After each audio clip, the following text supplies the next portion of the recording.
ഒരു കാര്യം പറയട്ടെ, നിങ്ങൾ ശ്രദ്ധാപൂർവം കേൾക്കേണ്ടത്. ഞാൻ പറഞ്ഞു കഴിഞ്ഞിട്ട് എന്തുകൊണ്ടും ചോദിച്ചു. ഈ കോട്ടയം മെഡിക്കൽ കോളേജിൻ്റെ സൂപ്രണ്ട് ഡോക്ടർ ടി.കെ. ജയകുമാർ അദ്ദേഹം ചെയ്യുന്ന പ്രവൃത്തി നിങ്ങൾ നോക്കിക്കാണേണ്ടത്.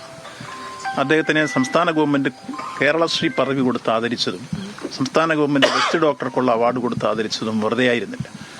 അദ്ദേഹം ഒരു വർഷം 2000-ഓളം സർജറിക്ക് നേതൃത്വം കൊടുക്കുന്നുണ്ട്. കാർഡിയോതൊറാസിക് സർജറി, അത് open heart surgery, bypass surgery, valve replace, ഇത്തരം കാര്യങ്ങളിലെല്ലാം ഏറ്റവും കൂടുതൽ റെക്കോർഡിട്ട് ഓരോ വർഷവും ചെയ്തുകൊണ്ടിരിക്കുന്ന ആശുപത്രി കോട്ടയം മെഡിക്കൽ കോളേജ്. അത്രയും റെക്കോർഡുണ്ടാക്കുന്നതിൻ്റെ പിന്നിൽ ഡോക്ടർ ടി.കെ. ജയകുമാറിൻ്റെ നിതാന്ത ജാഗ്രതയും കഠിനാധ്വാനവും അദ്ദേഹത്തിൻ്റെ ആത്മാർത്ഥത, അദ്ദേഹത്തിൻ്റെ കമ്മിറ്റ്മെൻറ്റാണ്. അദ്ദേഹം ഏത് കാലഘട്ടത്തിലും, കോവിഡ് കാലഘട്ടത്തിൽ പോലും, ഞാൻ ഒരു കാര്യം പറയട്ടെ, കോവിഡ് കാലഘട്ടത്തിൽ എന്നും ഭക്ഷണം കൊടുക്കാൻ എടുത്തിക്കൊണ്ടിരുന്ന ഒരു എളിയ പൊതുപ്രവർത്തകനാണ്. ഞങ്ങൾ ആ കാലഘട്ടത്തിൽ ലോക്ക്ഡൗൺ പ്രഖ്യാപിച്ചപ്പോൾ അദ്ദേഹം പറഞ്ഞിട്ടാണ് ഒരു 15,65,000 പേർക്ക് 2 വർഷം ഞങ്ങൾ കോവിഡ് കാലത്ത് ഭക്ഷണം കൊടുത്തിട്ടുണ്ട്, രോഗികൾക്ക് സൗജന്യമായി. ഈ സമയത്ത് ചെല്ലുമ്പോഴെല്ലാം ഈ ഡോക്ടറെ അന്വേഷിക്കുമ്പോൾ അദ്ദേഹം സർജറിയില്ല. ആ കാലത്ത് കേരളത്തിലെ പല മെഡിക്കൽ കോളേജും അടച്ചിട്ടു തിയേറ്റർ. പക്ഷേ മംഗലാപുരത്തു നിന്നും മധുരയിൽ നിന്നും വന്ന രോഗികളെ പോലും അന്ന് രാത്രി മെനക്കെട്ട് നിന്ന് സർജറി നടത്തിയിട്ട് എനിക്കറിയാം. 10 വയസ്സുകാരോടും അദ്ദേഹം കൈക്കൂലി വാങ്ങിക്കില്ല. ആർക്കും ഒരാക്ഷേപമില്ല. കയ്യിൽ നിന്ന് ശമ്പളം എടുത്തിട്ട് ചില രോഗികളെ അദ്ദേഹം രക്ഷപ്പെടുത്തുന്നുണ്ട്. ഞാൻ മറ്റ് 2-3 കാര്യം കൂടി സാക്ഷ്യപ്പെടുന്നു. ഒന്ന്, നമ്മുടെ ഗവൺമെൻറ് മെഡിക്കൽ കോളേജിൽ 10 ഹാർട്ട് ട്രാൻസ്പ്ലാന്റേഷൻ നടത്തിയ ഏക മെഡിക്കൽ കോളേജ് കോട്ടയം മെഡിക്കൽ കോളേജാണ്. 2, ഏറ്റവും കൂടുതൽ ഓപ്പൺ ഹാർട്ട് സർജറിയും വാൽവ് റീപ്ലേസും ബൈപ്പാസ് സർജറിയും നടത്തിയിട്ടുള്ള മെഡിക്കൽ കോളേജ് കോട്ടയം മെഡിക്കൽ കോളേജാണ്. ഏറ്റവും കൂടുതൽ പ്രൈമറി ആൻജിയോപ്ലാസ്റ്റി നടത്തുന്ന മെഡിക്കൽ കോളേജ് കോട്ടയം മെഡിക്കൽ കോളേജായിട്ട് 3 പ്രാവശ്യം ഇന്ത്യയിൽ തന്നെ റെക്കോർഡിട്ട് മുന്നിൽ വന്നിരിക്കുന്നു. അതിൽ അന്നത്തെ ഡോക്ടർ വി.എൽ. ജയപ്രകാശും സാറും അതിൻ്റെ നേതൃത്വപരമായ പങ്കുവച്ചിരുന്നവരാണ്. അതേപോലെ തന്നെ ഒരുപക്ഷെ ആദ്യത്തെ ടെസ്റ്റ് ട്യൂബ് ശിശു ജനിച്ച സ്ഥലം കോട്ടയം മെഡിക്കൽ കോളേജ്. ആദ്യത്തെ ട്രോമ ICയിലെ 1000-ൽ പരം കീഹോൾ സർജറി നടന്ന ആദ്യം കോട്ടയം മെഡിക്കൽ കോളേജാണ്. ആദ്യത്തെ ലിവർ ട്രാൻസ്പ്ലാന്റേഷൻ നടത്തുന്ന medical college Kottayam medical college. ഇപ്പോൾ 7 ലിവർ ട്രാൻസ്പ്ലാന്റേഷൻ നടന്നിരിക്കും. ഇങ്ങനെ പാവപ്പെട്ടവന് 10, 40, 50 ലക്ഷം ചെലവിടേണ്ടി വരുന്ന ഈ വലിയ ശുശ്രൂഷകൾ ചുരുങ്ങിയ പൈസയ്ക്ക് ചെയ്തു കൊടുത്ത് ഈ മെഡിക്കൽ കോളേജിനെ ഈ നിലയിലേക്ക് ഉയർത്തിക്കൊണ്ടുവരുന്ന ഏറ്റവും സത്യസന്ധനായ ആത്മാർത്ഥതയുള്ള 100%, അത് 24, ചിലപ്പോൾ 2-3 മണിക്കൂർ ചിലപ്പോഴൊക്കെ ഉറങ്ങാറുള്ളൂ. നമ്മൾ രോഗിയുടെ കാര്യം വല്ലയിടത്ത് നോക്കുന്ന വിളിച്ച് പറഞ്ഞാൽ ഓപ്പറേഷൻ ചെയ്തുകൊണ്ടിരിക്കും, ഫോൺ എടുത്തിട്ട് കാര്യങ്ങൾ തിരിച്ച് സംസാരിക്കും. രോഗിയെ ഓപ്പറേറ്റ് ചെയ്ത് കഴിഞ്ഞാൽ ആ രോഗി ബോധം വീണിട്ട് അദ്ദേഹം ആശുപത്രിയിൽ നിന്ന് പോകും.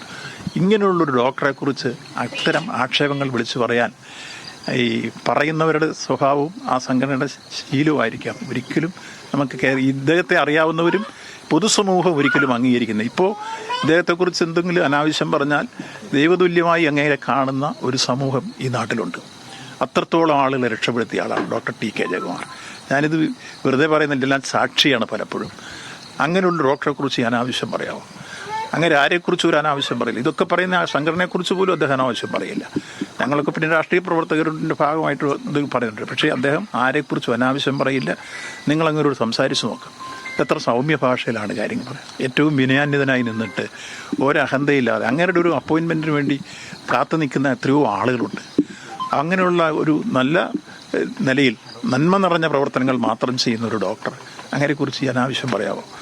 അങ്ങനെ ഒരിക്കലും ആരെക്കുറിച്ച് ഒരാക്ഷേപം പറഞ്ഞ് ആരെയും കളങ്കപ്പെടുത്താൻ വരുന്ന ആളല്ല. അപ്പോൾ ചില ആളുകൾ അദ്ദേഹത്തെക്കുറിച്ച് പറഞ്ഞ ചില വാക്കുകളൊക്കെ ഞാനും കേൾക്കാം. എനിക്ക് കേട്ടപ്പോൾ വല്ലാത്ത ഫീലിങ്സ് തോന്നി. നമുക്കൊക്കെ എന്ത് വേണമെങ്കിലും കേൾക്കാൻ ബാധ്യസ്ഥരാണ്. പക്ഷേ ഇത്രയും സൽക്കർമ്മങ്ങൾ ചെയ്യുന്ന ഒരു മനുഷ്യൻ ആ ആക്ഷേപം കേൾക്കേണ്ടതുണ്ടോ? ആകെ വേണമെങ്കിൽ പ്രൈവറ്റിലേക്ക് പോയാൽ അദ്ദേഹത്തിന് കോടികൾ കൊടുത്ത് കൊത്തിയെടുത്തുകൊണ്ട് പോകാൻ പ്രൈവറ്റ് ആശുപത്രിക്കാരനേക്ക് എങ്ങനെ പോലും ഡോക്ടറെ കിട്ടും? ഇത്രയും എഫിഷ്യൻ്റായിട്ടുള്ള, ഇത്രയും ഡെഡിക്കേറ്റഡ് ആയിട്ടുള്ള, ഇത്രയും അദ്ദേഹത്തെ കമ്മിറ്റ്മെൻറ്റോടുകൂടി ഒരു ജോലി ചെയ്യുന്ന ഞാൻ ഒരുപാട് ഡോക്ടർമാരെ മെഡിക്കൽ കോളേജിലെയും എല്ലാ സ്ഥലത്തെയും, കേരളത്തിലെ എല്ലാ മെഡിക്കൽ കോളേജിലും പോയിട്ടുള്ള ആളാണ്. എല്ലാ നിലയിലുള്ള ഡോക്ടർമാരുമായിട്ട് സൗഹൃദമുണ്ട്. പക്ഷേ ഇത്രയേറെ കമ്മിറ്റ്മെൻറ്റോടുകൂടി ഒരു സൂപ്രണ്ട് എന്ന രൂപത്തിൽ അഡ്മിനിസ്ട്രേഷൻ്റെ രംഗത്തും ഫിഷഗ്വരൻ എന്ന രൂപത്തിൽ തൻ്റെ വൈദഗ്ധ്യം പ്രകടിപ്പിച്ചും സർജറിയുടെ രംഗത്തും എല്ലാം ഒരു ഓൾറൗണ്ടറായി നിന്നുകൊണ്ട് പബ്ലിക്കിനോടുള്ള സമീപനം നിങ്ങൾ പരിശോധിക്കും. എത്ര വിനയാന്വിതനായിട്ടാണ് അങ്ങനെ ഇടപെടുന്നത്. പല സ്ഥലത്ത് ഈ അടുത്ത കാലത്ത് പള്ളിക്കത്തോട്ടിലെ ഒരു രോഗി കേരളത്തിലെ അല്ല ഇന്ത്യയിലെ പല ആശുപത്രിയിലും പോയിട്ട് നടക്കാത്ത ഈ പുറത്തോട്ട് ട്യൂമർ വന്നിട്ട് 42 കിലോ ഉണ്ടായിരുന്നു. എല്ലാവരും ഒഴിവാക്കി വിട്ടു. അദ്ദേഹമാണ് അദ്ദേഹത്തെ സർജറി നടത്തി. അദ്ദേഹം വന്ന് കാൽക്കാൽ വീഴുന്ന രംഗത്തിന് ഞാൻ സാക്ഷിയാണ്. അങ്ങനെ ഈ മെഡിക്കൽ കോളേജിനെ അദ്ദേഹം സ്വന്തം കുടുംബം പോലെ വളർത്തിയെടുത്ത് മുന്നോട്ട് പോകുന്നതാണ്. പക്ഷെ അദ്ദേഹത്തെ ഇപ്പൊ അദ്ദേഹം ചോദിച്ചുകൊണ്ട് ഞാൻ പറയാം, ഈ ആ ബിൽഡിങ്ങിന്റെ കാര്യത്തിലും അദ്ദേഹം തന്നെ, നിങ്ങൾ കേക്ക് ആ ബലക്ഷയത്തിൻ്റെ കാര്യത്തിലും അദ്ദേഹം തന്നെ മുൻകൈ എടുത്ത് ഞാൻ അദ്ദേഹത്തിൻ്റെ കൂടെ എല്ലാത്തിനും കൂടെ നിൽക്കുന്നത്. അദ്ദേഹം ആദ്യം തൊറാസിക് സർജറിയുടെ പ്രോജക്റ്റ് ഉണ്ടാക്കി എന്നെ തന്നപ്പോൾ അന്ന് ശ്രീമതി ടീച്ചറായിരുന്നു ആരോഗ്യമന്ത്രി. ഞാൻ അദ്ദേഹത്തിൻ്റെ അത് പാസ്സാക്കി കോട്ടയം MLA ആയിരിക്കുന്ന കാലത്തിൽ 27ാം പൊക്കം ഓർഡർ തന്നു ശ്രീമതി ടീച്ചർ. അതുകൊണ്ട് കൊടുത്താണ് അദ്ദേഹം ഈ open heart surgery, bypass surgery, valve റീപ്ലേസും തുടങ്ങിയത്. 1000 സർജറി കഴിഞ്ഞപ്പോൾ ഞങ്ങളെല്ലാം വിളിച്ചൊരു ഗെറ്റ് ടുഗദർ ഉണ്ടായിരുന്നു. അദ്ദേഹത്തിനോട് പറഞ്ഞാൽ ഒരു വർഷം 1000 ചെയ്യാവുന്നതാണ്. ഇപ്പോൾ 2000 വരെ അദ്ദേഹം ചെയ്യുകയാണ്. അപ്പോൾ ആ കാലഘട്ടത്തിൽ ഈ ബിൽഡിങ്ങിന് ബലക്ഷയം ഉണ്ടായപ്പോൾ LDF ഗവൺമെൻറ് വന്നപ്പോൾ തന്നെ അദ്ദേഹം ഉൾപ്പെടെ, അദ്ദേഹം സൂപ്രണ്ടായ ഘട്ടത്തിൽ തന്നെ മുൻകൈ എടുത്ത് ഞാനും അദ്ദേഹത്തിൻ്റെ കൂടെ പോയി നമ്മുടെ ശൈല ടീച്ചറാണ് ആരോഗ്യമന്ത്രി, ടീച്ചറുടെ മുമ്പിൽ പോയി വിഷയം അവതരിപ്പിച്ച് അപ്പം തന്നെ ടീച്ചർ ഫയൽ ഓപ്പൺ ചെയ്ത് അതിനാവശ്യമായ ഫണ്ടിന് വേണ്ടി മൂവ് ചെയ്തു. ബഹുമാനപ്പെട്ട മുഖ്യമന്ത്രിയുടെ ശ്രദ്ധയിൽ കൊണ്ട് മുഖ്യമന്ത്രിയും കൂടി ഇടപെട്ട് കിഫ്ബിന്ന് ഫണ്ട് തന്ന് ഇപ്പോൾ 526 കോടി രൂപ കിഫ്ബിന്ന് ആദ്യ റൗണ്ടിൽ അനുവദിച്ചു. അതിലൊന്ന് 565 ബെഡും 14 ഓപ്പറേഷൻ തിയേറ്ററുള്ള സർജിക്കൽ ബ്ലോക്ക്, 2 365 ബെഡും അതേപോലെ 12 ഓപ്പറേഷൻ തിയേറ്ററുള്ള സൂപ്പർ സ്പെഷ്യാലിറ്റി ബ്ലോക്ക്. ഈ 2 ബ്ലോക്കുകളും ഇപ്പോൾ അതിൽ സർജിക്കൽ ബ്ലോക്ക് തീർന്നു, മറ്റേത് ഓൺഗോയിങ് പ്രോജക്റ്റാണ്. ഈ കൂട്ടത്തിൽ നബാർഡിൻ്റെ 36 കോടി രൂപ മുടക്കി കാർഡിയോളുടെ സെക്കൻഡ് ഫേസ് തീർന്നു. ഇനി ഉപകരണങ്ങൾ വന്നാൽ അതും സ്റ്റാർട്ട് ചെയ്യാം. ഇൻഫെക്ഷസ് ഡിസീസിന് ഇപ്പോൾ 10 കോടി രൂപ മുടക്കി അതിൻ്റെ ഓൺഗോയിങ് പ്രോജക്റ്റാണ്. അതിനു മുമ്പ് നമ്മുടെ ഇപ്പം നിങ്ങൾ ആ OP ബ്ലോക്ക് കാണുന്നില്ലേ, അതിൻ്റെ പുറകെ നടന്നും ഡ്രോമ ICക്ക് 57 സ്റ്റാഫ് ഇല്ലാന്നിട്ട് ഡ്രോമ IC തുടങ്ങിയിരുന്നില്ല. അത് തുടങ്ങാൻ വേണ്ടി അദ്ദേഹമാണ് ഫയലുമായിട്ട് വന്ന് ഞാൻ അദ്ദേഹത്തിൻ്റെ കൂടെ പോയി അങ്ങനെയാണ് ഡ്രോമ IC സ്റ്റാർട്ട് ചെയ്തത്. അദ്ദേഹം ഈ കാര്യത്തിലെല്ലാം ഹോസ്പിറ്റലിൻ്റെ വികസനത്തിന് വേണ്ടി നല്ല താല്പര്യം എടുത്ത് മുന്നോട്ട് വരികയും അതിൻ്റെ കൂടെ ഗവൺമെൻറ്റും ആക്ട് ചെയ്തു. ഗവൺമെൻറ് ഇതിൻ്റെ AS തന്ന് TS തന്ന് വർക്ക് സ്റ്റാർട്ട് ചെയ്യുമ്പോഴാണ് കോവിഡ് വന്നത്. കോവിഡ് വന്നതുകൊണ്ട് കുറച്ച് ദിവസം ആളത്തിന് പണി നിർത്തിവെക്കേണ്ടി വന്നു. അതെല്ലായിടത്തും സംഭവിച്ചിട്ടുണ്ട് ആ രൂപത്തിൽ. അതിനുശേഷം ആ പണി യുദ്ധകാലാടിസ്ഥാനത്തിൽ നീക്കിയതിൻ്റെ ഭാഗമാണ് ഇപ്പോൾ 8 നിലകളിലായി 565 ബെഡ് പൂർത്തീകരിച്ച് ഇപ്പോൾ അൾട്രാസൗണ്ട് വന്നു, CT സ്കാനിങ് വന്നു, MRI സ്കാനിങ് വന്നു. അതോടൊപ്പം തന്നെ ഇതിനാവശ്യമായ നമുക്ക് സർജിക്കൽ ബ്ലോക്കിലെ IC യൂണിറ്റ് വന്നു 42 ബെഡോട് കൂടി.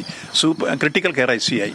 ഇതെല്ലാം ആയി കഴിഞ്ഞിട്ട് അങ്ങോട്ട് മാറ്റുന്ന മീറ്റിംഗ് ആണ് കഴിഞ്ഞ 30-ാം തീയതി നടന്നത്. മെയ് 30-ാം തീയതി ആരോഗ്യമന്ത്രി ഞാനും പങ്കെടുത്ത് അദ്ദേഹം ഉൾപ്പെടെ പ്രിൻസിപ്പൽ ഉൾപ്പെടെ ഞങ്ങൾ മീറ്റിംഗ് കളക്ടർ ഉൾപ്പെടെ കൂടിയിട്ടെടുത്ത തീരുമാനം ഈ സർജിക്കൽ ബ്ലോക്കിലേക്ക് ഈ ബിൽഡിങ്ങിന് പേഷ്യൻസിനെ ജൂലൈ മാസത്തിൽ ഷിഫ്റ്റ് ചെയ്യാം. തുടർന്ന് നമുക്ക് ആഗസ്റ്റ് മാസം ആകുമ്പോഴേക്കും ഉദ്ഘാടനം കാത്ത് നിൽക്കേണ്ടെന്ന് ഞാൻ പറഞ്ഞു. എത്രയും പെട്ടെന്ന് മാറ്റുകയാണ് അനിവാര്യം എന്ന് ആവശ്യപ്പെട്ടു. അതനുസരിച്ച് കോട്ടയം മെഡിക്കൽ കോളേജ് അപകടത്തിൽ മരിച്ച ബിന്ദുവിന്റെ വീട് സന്ദർശിച്ചതിന് ശേഷം മാധ്യമങ്ങളെ കാണുകയായിരുന്നു മന്ത്രി VN വാസവൻ. അദ്ദേഹം പറഞ്ഞത് 11-ാം തീയതി ചേരുന്ന ക്യാബിനറ്റ് യോഗത്തിൽ ബാക്കി തുക കൈമാറുന്നത് തീരുമാനിക്കുമെന്നാണ് പറഞ്ഞിട്ടുള്ളത്.